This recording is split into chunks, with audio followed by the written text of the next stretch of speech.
আনন্দ উৎসব আর ত্যাগের মহিমায় আলোকিত হয়ে হিংসা বিদ্বেষ ভুলে গিয়ে নিজের মনের পশুত্বকে বিসর্জন দিয়ে এবং সর্বোপরি ত্যাগের শিক্ষাকে মনে প্রাণে বিশ্বাস করে ব্রিটেনের তৃতীয় বৃহত্তম নগরী লিডসের মুসলমানরা উদযাপন করলেন পবিত্র ঈদুল আজহা। লিডসের 3টি স্থানে বাংলাদেশি কমিউনিটির লোকজন ঈদের জামাত আদায় করেন। সবচেয়ে বড় 2টি জামাত অনুষ্ঠিত হয় লিডস 8-এর বাংলাদেশি সেন্টারে। এছাড়া ব্রিস্টনের আল-মদিনা সেন্টারে 2টি জামাত এবং লিডস 7-এর আল-আমিন মসজিদে আরও একটি জামাত অনুষ্ঠিত হয়।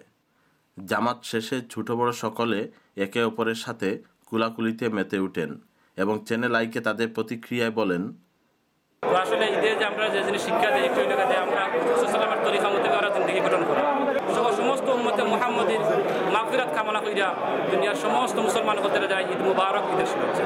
সবাইকে ঈদ মোবারক আমার পক্ষ থেকে, বন্ধু বান্ধব যারা দেখছেন আমাকে সবাইকে ঈদ মোবারক, বিশেষ করে লিডসবাসীকে। লিডসের প্রত্যেকটি ঘরে ঘরে তথা সারা বিশ্বের মুসলমানের ঘরে ঘরে যেন আনন্দের জোয়ার উঠে। ইংল্যান্ডবাসী এবং সারা ইউরোপের সকল মুসলমানদের জানাই ঈদ মুবারক। আমরা সবাই দোয়া করি ঈদের দিনে সবাই যেন আমরা মাগফিরাত পাই এবং একে অন্যের সাথে পারস্পরিক মিল মহব্বত থাকে। যুক্তরাজ্য বসত সকল মুসলমান বান্ধবীকে জানাই ঈদের শুভেচ্ছা, ঈদ মুবারক। আমার পক্ষ থেকে আন্তরিক অভিনন্দন এবং ঈদ মুবারক। ঈদ মুবারক। আমার পক্ষ থেকে, আমার আল-আমিন মসজিদের পক্ষ থেকে ঈদের শুভেচ্ছা, ঈদ মুবারক। Thank Allah subhanahu wa ta'ala and be grateful to Allah subhanahu wa ta'ala for giving us the opportunity to celebrate this Eid. প্রবাসে এবং সারা বিশ্বে যেখানে ঈদ হচ্ছে সবার জন্য ঈদ মোবারক থাকলো। সকল মুসলমান ভাই বোনদের জানাই ঈদুল আজহা শুভেচ্ছা, ঈদ মোবারক। সমগ্র বিশ্বের যেটা বাঙালি মুসলমান ভাইদেরকে জানাই আমাদের আন্তরিক শুভেচ্ছা।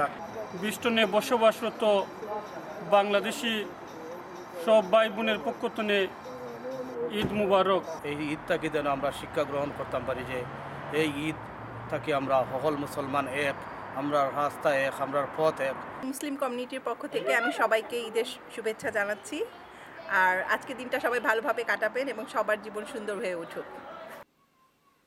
লিডস থেকে Mohammad Zakaria, channel I news.